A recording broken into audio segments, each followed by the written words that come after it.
سورۃ Al-Mulk lesson number 14 follow for more lessons. اَأَمِنْتُم مَّن فِی السَّمَاءِ أَن يَخْسِفَ بِکُمُ الْأَرْضَ، کیا تم آسمان والے سے بے خوف ہو گئے کہ وہ دنسا دے تمہیں زمین میں؟ Aren't you afraid کہ وہ تمہیں زمین میں غرق کر دے؟ خسف ہوتا ہے زمین کا پھٹنا اور انسانوں کا اس میں گھس جانا، دنس جانا، یا زمین کا اندر کو سلائیڈ ہوتے جانا.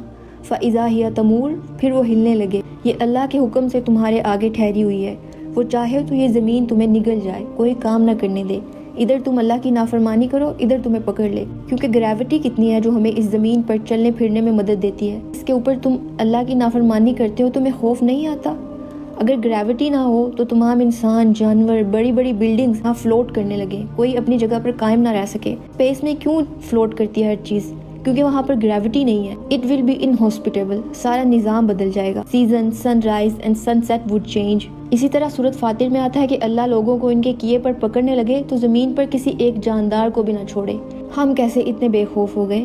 سورۃ الملک لیسن نمبر 15. ہم 16 آیات کر چکے ہیں. We are half way through. اب تک ہم نے جو بھی پڑھا ہے، سیکھا ہے، اس کو ہمیں اپنی زندگی میں عمل میں لانے کی کوشش کرنی ہے.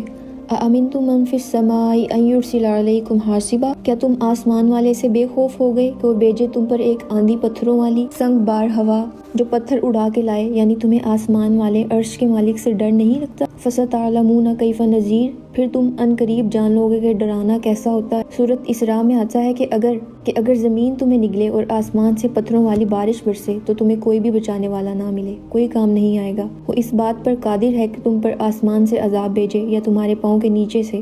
وہ پوری قدرت رکھتا ہے. He has absolute authority. پھر تمہیں پتہ چلے کہ ڈرانا کیسا ہوتا ہے، پھر تم جان لو کہ سزا کیسی ہوتی ہے.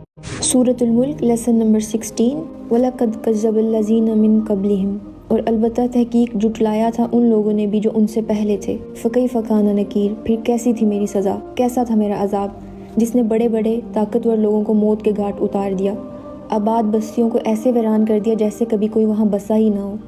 نکیر کہتے ہیں انتہائی سخت مصیبت میں مبتلا کرنے کو. پچھلی قوموں کے عذاب دیکھو، ان کی بستیوں کی بستیاں تباہ کر دی گئیں. یعنی اگر تمہیں یقین نہیں آتا کہ آخرت میں سزا ہوگی، then look into the past. کیا حال کیا تھا اللہ نافرمان قوموں کا، وہ بھی اللہ کی پکڑ سے بے خوف ہو گئے تھے.